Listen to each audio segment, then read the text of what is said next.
If you're going to Bodø and wondering how many days to stay and what to visit, this short video is for you.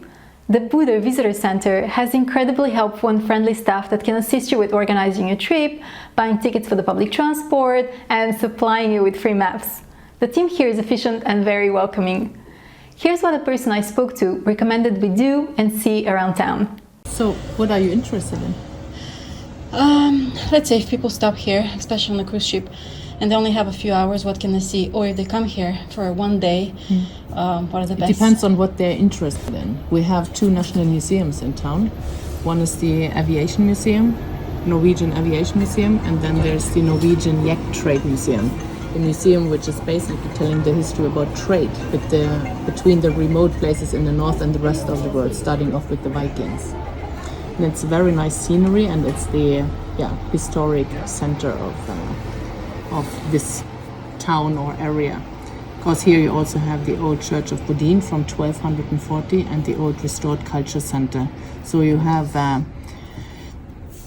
areas from different time periods, both here and along the river, which is very nice to walk along. And then you get to Maskinisten, where you have direct access to the mountain area.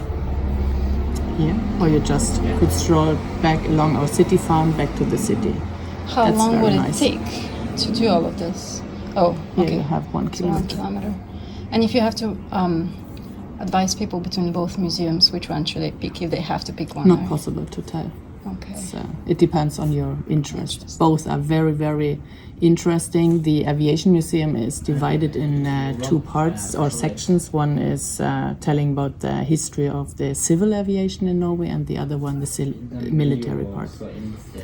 Both are very interactive. You have to try different things to understand. You use all your senses. So for us, it's not possible to tell which you have to take. Even if you're not interested in aviation, or in airplanes or whatever, it's still interesting museum. In the city center, we have you see a lot of contemporary buildings, because Bodø was totally destroyed during the Second World War, and you have this typical post Second World War architecture here, and a lot of new buildings. And if you're interested in architecture, it's absolutely interesting to check out the City Hall. It's right over there. And the Saltstraumen Culture Quarter here. And especially the library, the public library. It's one of the greatest in the world. We were on the top 10 list in 2016. It's packed with art, both in and outside. Very nice place to hang out. Then it's very nice to stroll here into the marina, out onto the pier. From here you have a great view of the whole city with the mountains in the background. We could continue here to our city beach, Rønvik. There's a little island here. When the tide is low, there will emerge a path over to the island. And you could walk over here and have the most amazing panorama view of the city. Yeah, but only when the tide is low. We did notice the mountains and they're absolutely gorgeous. And here you have the surroundings and the northern coastline from Bodø is fantastic, because everything which is exposed towards north, there you have nice beaches, white sandy beaches, and sometimes also purple, especially here in Gjelle.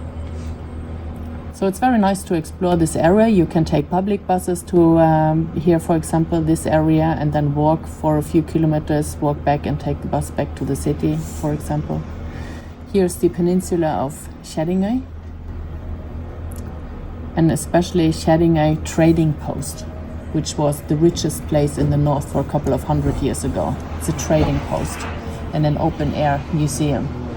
So you can see how the people were living and ruling in this area for a couple of 100 years ago. Awesome. On the other side, out of town, you see Saltstraumen. Saltstraumen is the world's most strongest tidal current. It's a natural phenomenon, and the water, every 6 hours, the water pushing through this tiny opening, both when it's coming from the ocean and turning back again. So here, it's a very narrow and shallow opening where the water, 400 billion cubic meters pushing through and causing enormous currents and swirls. And because of all the movement, there's a lot of oxygen in the water, and that's why there's a lot of fish, but also birds, see different colonies of seabirds in this area, and especially the sea eagle. So interesting in terms of flora and fauna, but also geology. But because here in the north, also Lofoten, we have the oldest mountains in the world, and you can see that very clearly, very easy in this area. That's awesome. If people come here, how many days would you advise them to spend? It's very difficult. It depends on if they want to stay in Bodø area or if they would like to include Lofoten. But I think between 2 and 4 days. And Bodø is a very good traffic hub. You can get here by, of course, plane, but also via train. And there are public buses running from Bodø to different areas. So you can make nice day excursions. Awesome.